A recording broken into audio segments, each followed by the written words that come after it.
An 8-year-old girl found the most dangerous man in California bleeding on the side of the road. "Run away," he begged her. "You don't want to help someone like me." She stayed anyway. She held his hand. She made him pinky promise to survive. The next day, 89 Hells Angels showed up at her door, not to threaten, but to kneel before the little girl who saved their president. Maya Rodriguez took the long way home from school every day. Not because she was avoiding anything, she just liked the quiet of Route 9, the way the afternoon sun painted the California hills gold, the sound of her own footsteps on the gravel shoulder. She was 8 years old, small for her age, with dark braids and curious brown eyes that noticed everything. Her backpack was too heavy, stuffed with library books she wasn't supposed to check out but did anyway, because Mrs. Patterson at the school library liked her. Today was a Thursday in October. The air smelled like dust and wildflowers. Maya was thinking about the math test she had probably failed and the leftover rice and beans waiting for her at home. Then she heard the crash. It was a terrible sound, metal screaming, rubber shrieking, something heavy hitting the ground over and over. It came from just around the bend, maybe 100 yards ahead. Maya's first instinct was to run, not toward the sound, but away. That's what her mother always told her. If something bad happens, you find an adult, you don't get involved. But there were no adults here, just empty road and golden hills and that awful silence that followed the crash. Maya ran toward it. The motorcycle had hit a patch of loose gravel on the curve.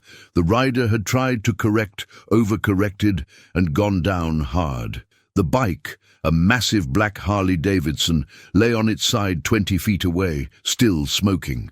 A trail of destruction led from the road to a ditch where the rider had finally stopped rolling. He was huge. Even crumpled in the dirt, Maya could tell he was the biggest man she had ever seen. Leather vest covered in patches, skulls, flames, words she couldn't read from this distance. Arms covered in tattoos. A beard streaked with grey, and now streaked with blood. So much blood. It pooled beneath his head, spread across his chest, soaked into the dry California dirt. His left leg was bent at an angle that made Maya's stomach lurch. She should run. She should find help. She should... The man's eyes opened.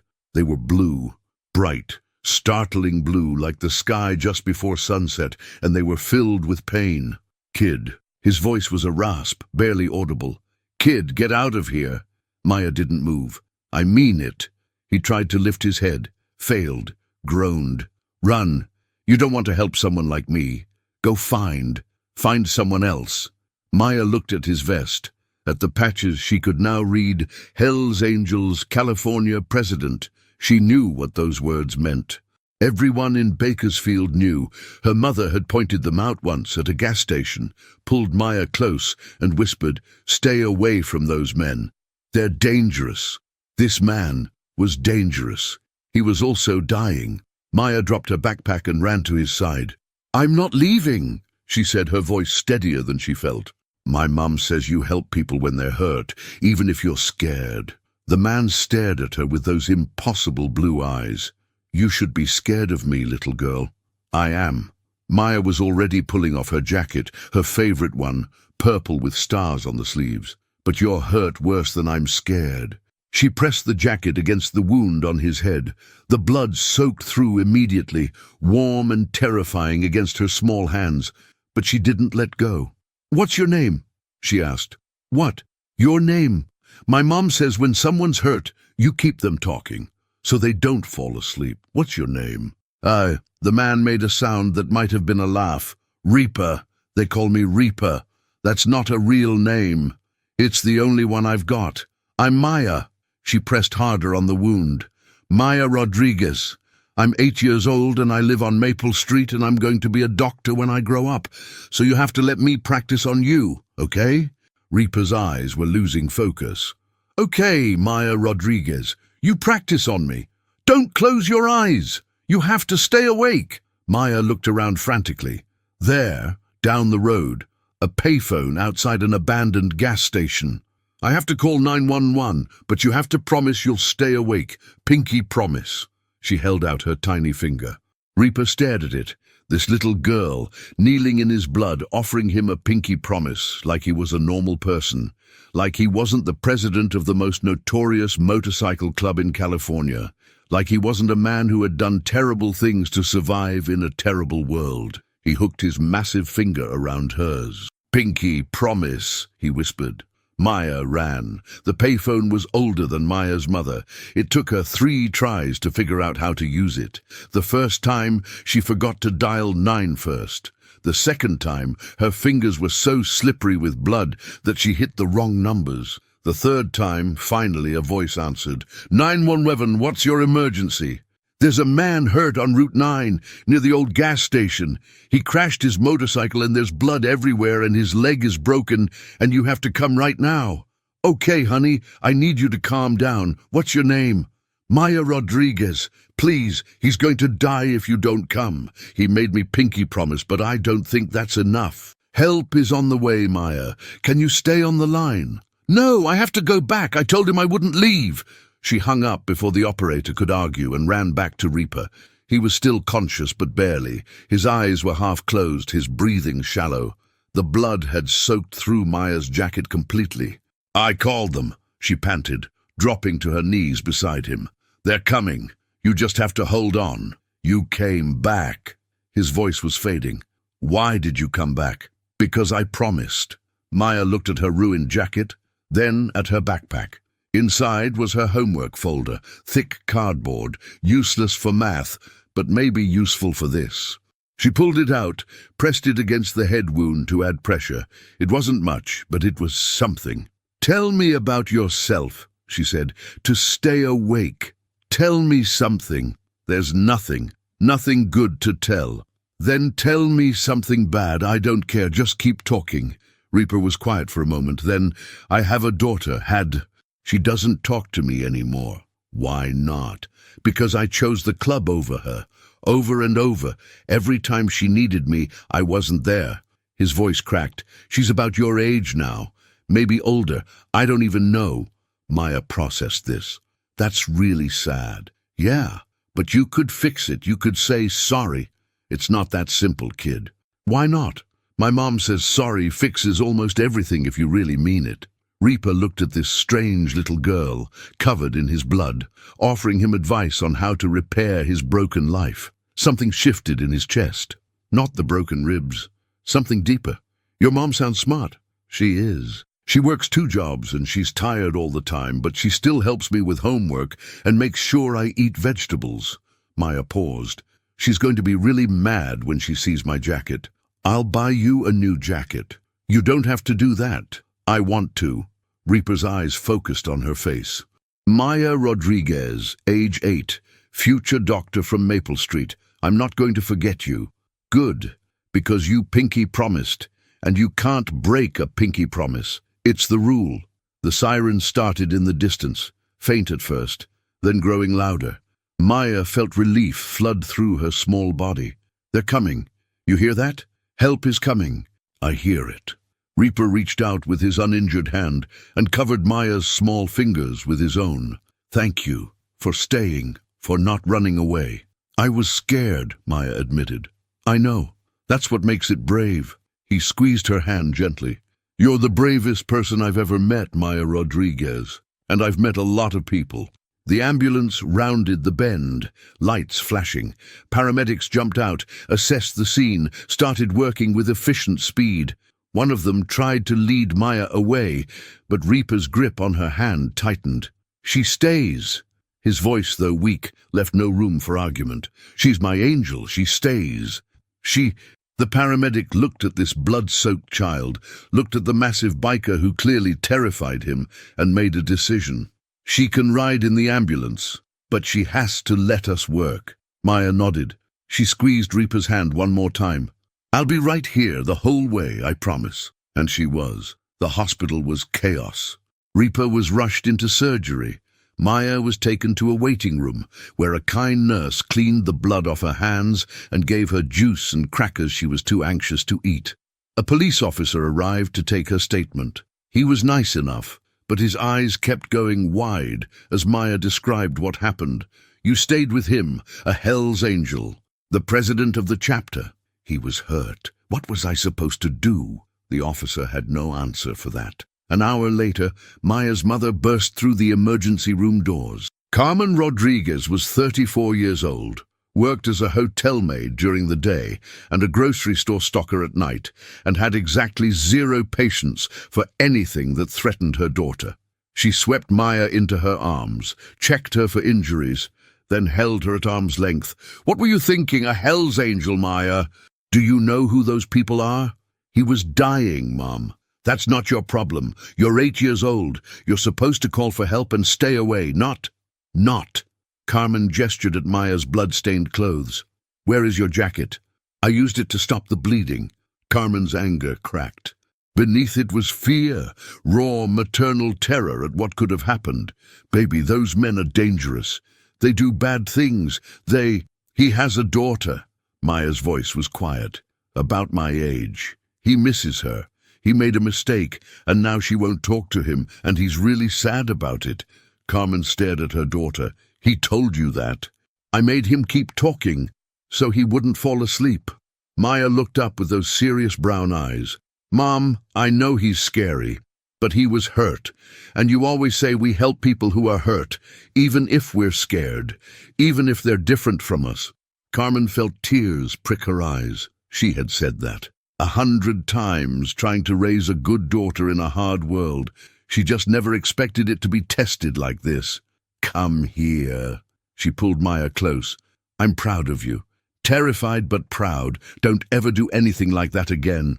"I won't, probably." Carmen laughed despite herself. The officer approached them. "Mrs. Rodriguez? The patient. The man your daughter helped. He's out of surgery. He's going to make it. Broken leg, cracked ribs, concussion, but he'll recover." "That's good," Carmen said carefully. "Can we go home now?" "Of course, but I should tell you. The club has been notified. They're sending people to the hospital, a lot of people." He paused. "I don't think they mean any harm. From what I understand, they want to thank your daughter. The Hell's Angels have a code about things like this.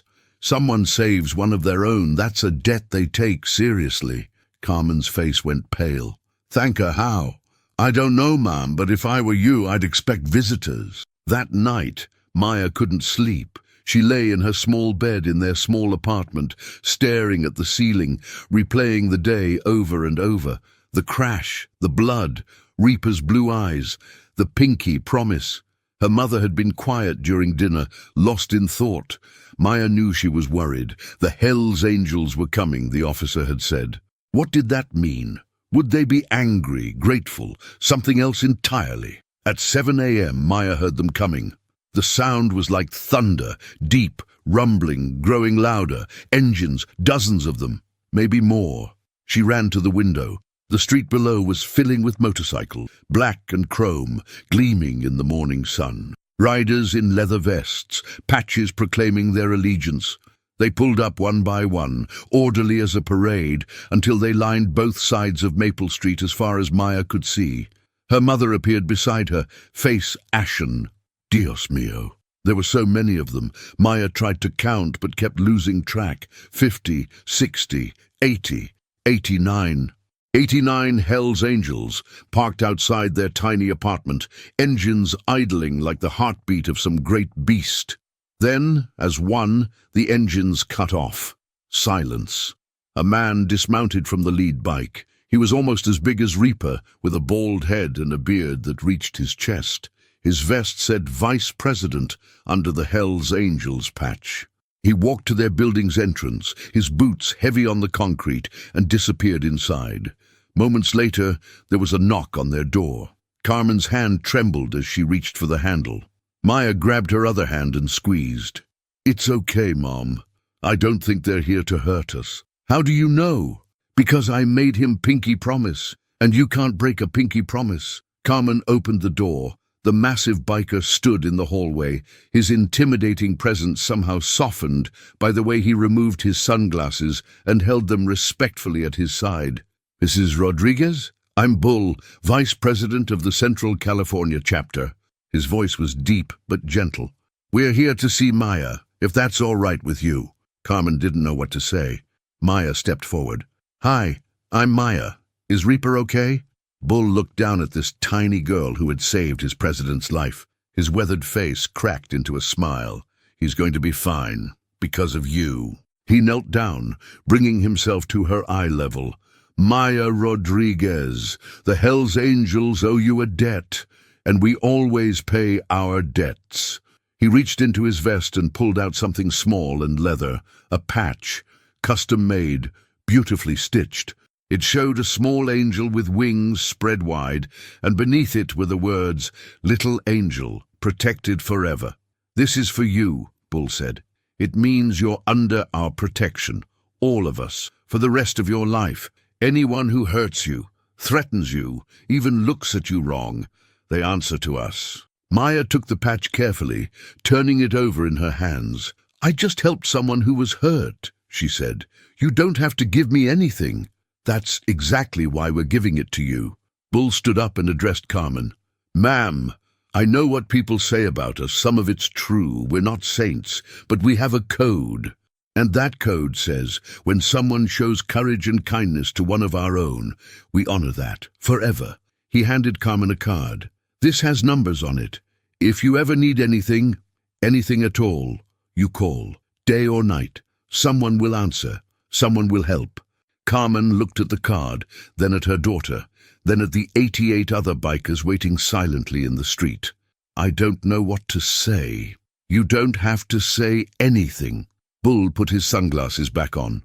"We just wanted you to know. You're not alone anymore. Neither of you." He turned and walked back outside, mounted his bike, raised his hand in a signal. 89 engines roared to life simultaneously, and then, in perfect formation, the Hells Angels rode away, leaving behind a stunned mother, an 8-year-old girl clutching a leather patch, and a street that would never feel quite the same. Maya watched until the last bike disappeared. "Mom!" "Yeah, baby. I think I need a new jacket." Carmen laughed. It was shaky and tear-filled, but it was a laugh. "Yeah, baby, I think you're right." 3 weeks after the accident, Reaper came to visit. He called first. Bull had insisted on that. "You don't just show up at a civilian's house, brother, especially not with a kid involved. You ask permission." So Reaper asked, and Carmen, after a long pause and a conversation with Maya, said yes. He arrived on a Sunday afternoon, walking with a cane, his legs still in a brace. The cuts on his face had healed into thin pink lines. He wore jeans and a plain black t-shirt, no vest, no patches, just a man coming to say thank you. Maya opened the door before he could knock. "You're alive!" She threw her arms around his waist before Carmen could stop her. "You kept your pinky promise." Reaper stood frozen for a moment. He couldn't remember the last time someone had hugged him like this, with pure, uncomplicated joy. Slowly, carefully, he hugged her back. "I keep my promises, Maya Rodriguez." His voice was rough, especially the pinky one. Carmen watched from the doorway, arms crossed, protective but no longer afraid. She had done her research over the past 3 weeks, asked around, learned that the Hells Angels, for all their reputation, had a strict code about civilians, about children especially, and she had seen the proof herself, the anonymous envelope that appeared in her mailbox 2 weeks ago containing exactly enough cash to fix her car's transmission, the grocery gift cards that showed up at her door, the landlord who suddenly decided not to raise the rent after all. Someone was watching out for them. She had a pretty good idea who. "Would you like to come in?" she asked Reaper. "I made coffee." They sat in the small living room, Carmen in her chair, Reaper on the couch that was too small for him, Maya cross-legged on the floor between them. "I don't know how to do this," Reaper admitted. "I've never been good at this kind of thing, talking, thanking people." "You don't have to thank me," Maya said. "I already told Bull that." "I know, but I want to." Reaper leaned forward, his blue eyes serious. "Maya, what you did wasn't normal. Most adults wouldn't have stayed. They would have called 911 and kept walking, but you stayed. You held my hand. You made me promise to live." He paused. "That matters. More than you know." "I was really scared," Maya admitted. "I know. That's what makes it brave." Reaper reached into the bag he had brought. "I got you something, to replace the jacket you used." He pulled out a leather jacket, child-sized, perfectly made, with a small angel wing embroidered on the back. Beneath the wing were the words, "Little Angel," in elegant script. Maya's eyes went huge. "It's custom," Reaper explained. "One of our guys makes them. I told him to make something special, for someone special." Maya took the jacket reverently, running her fingers over the soft leather. "It's beautiful. Try it on." She did. It fit perfectly. "How did you know my size?" Reaper glanced at Carmen. "Your mom helped. She might have sent some measurements." Maya looked at her mother in surprise. Carmen shrugged, but she was smiling. He asked nicely. For the next hour, they talked. Really talked. Reaper told them about the club, not the dark parts, but the brotherhood. The charity rides, the way they looked out for each other and their community. Maya told him about school, about her dream of being a doctor, about the books she liked to read. Carmen watched, her initial fear slowly transforming into something else. This man was dangerous. She had no illusions about that, but he was also honest, direct. And he looked at her daughter with something like reverence. When Reaper finally stood to leave, Maya hugged him again. "Will you come back? If your mom says it's okay." He looked at Carmen. "I don't want to intrude, but I'd like to, if that's all right." Carmen thought about it. But the protection, the help, the way this terrifying man became gentle around her daughter. "Sunday dinners," she said. "If you're free. Nothing fancy, but you're welcome." Reaper's face showed genuine surprise. "You'd want me at your table? Maya saved your life. That makes you family." Carmen's voice was firm. "And family eats together." It was the beginning of something none of them expected. The months that followed changed everything. Reaper came to Sunday dinner whenever he could. He brought groceries, too many groceries, until Carmen made him stop. He helped Maya with homework, surprisingly good at math for a biker. He told stories about his travels, carefully edited for young ears, and slowly the walls around him began to crumble. "I called my daughter," he told Maya one Sunday after Carmen had gone to the kitchen for dessert, "for the first time in 3 years. What did she say?" "She hung up, but I called again the next day and the day after that." He stared at his hands. "She finally talked to me last week, just for a few minutes, but it's something." "That's really good." Maya put her hand on his. "You're fixing it, like I said you could."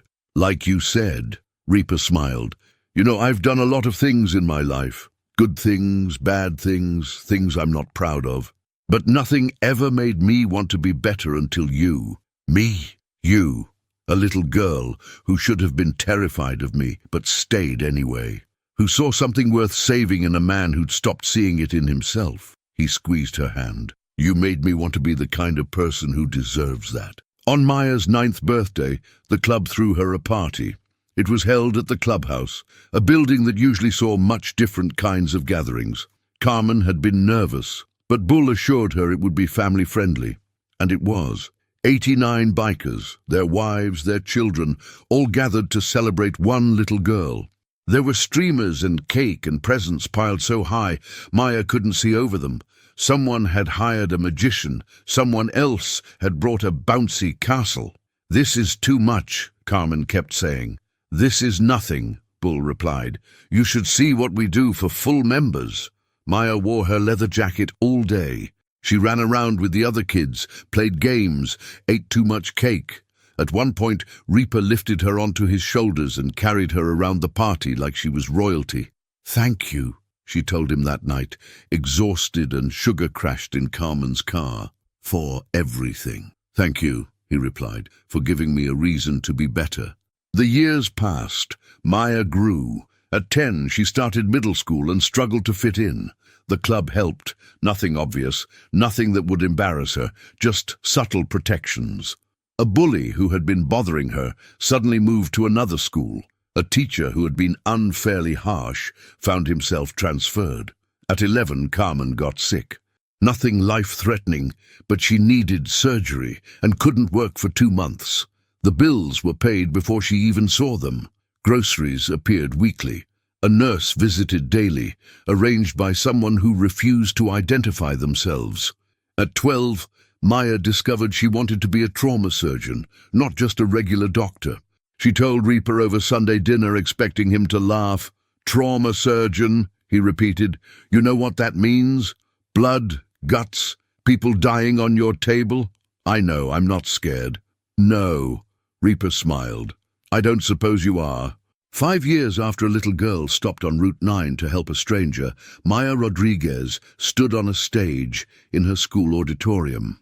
She was 13 now, taller, more confident, but with the same curious brown eyes that noticed everything. She wore her leather jacket, the one Reaper had given her, now slightly too small, but impossible to give up. The assembly was about courage. Students had been invited to share stories of times they had been brave. Maya had volunteered without hesitation. "5 years ago," she began, her voice carrying clearly across the crowded room, "I was walking home from school when I heard a crash. I found a man on the side of the road, badly hurt, bleeding. He was scary looking. Tattoos, leather vest, the kind of person you cross the street to avoid." The audience was silent, captivated. "He told me to run, told me I didn't want to help someone like him, but I stayed, not because I wasn't scared, I was terrified, but because my mom taught me something important. You help people who are hurt.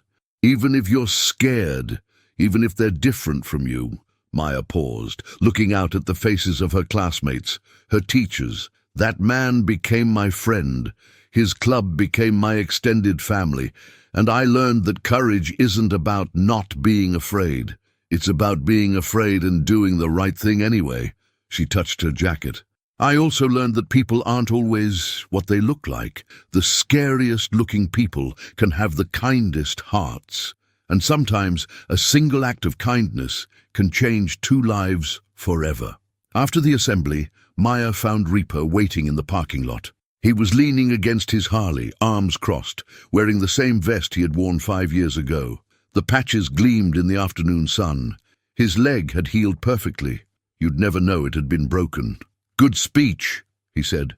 "You heard it. Principal owed me a favor. Let me sneak into the back." Maya laughed and ran to hug him. Even at 13, she still hugged him like that little girl on Route 9. "I have something for you," Reaper said. "A graduation present, sort of. I'm not graduating for another 3 years. Early present, then." He reached into his saddlebag and pulled out a helmet.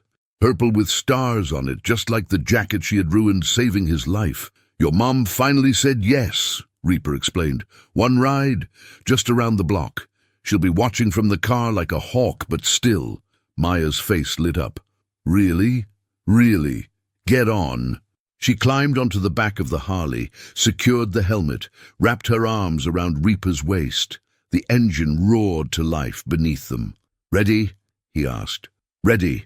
They pulled onto the street, passing Carmen's car where she watched with her phone ready to call 911 if anything went wrong. Maya waved. Carmen waved back, smiling despite herself. The ride was short, just around the block, just like promised. But to Maya, it felt like flying. The wind in her face, the rumble of the engine, the sense of freedom and power. When they returned, she was glowing. "That was amazing. When you turn 18, I'll teach you to ride your own." Reaper smiled. "If you still want to."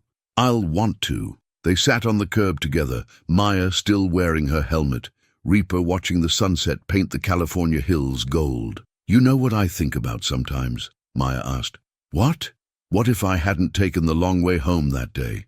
What if I had walked on the other side of the road or left school 5 minutes later? We never would have met. I'd probably be dead," Reaper said simply. "And I'd be normal." He looked at her.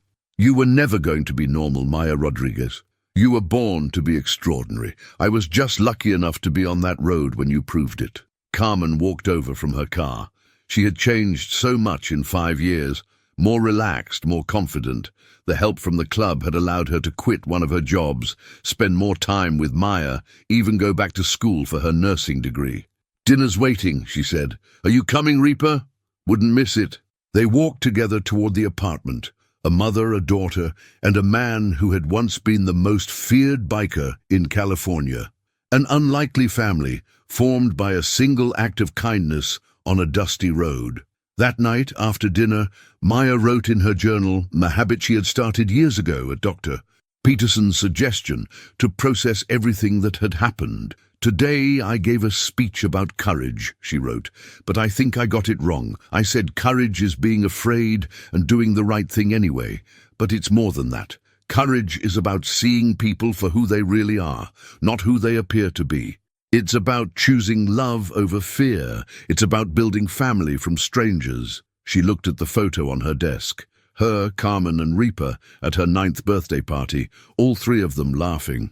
"I stopped on a road 5 years ago to help a stranger. I was 8 years old, and I was scared, and I did it anyway. But he helped me too. He showed me that everyone deserves kindness, that second chances are real, that family is what you make it." She closed the journal and turned off the light. Outside her window, somewhere in the distance, she could hear motorcycles, the familiar rumble that had once terrified her mother, but now felt like a lullaby. Her family watching over her. Just like they promised, forever, the end.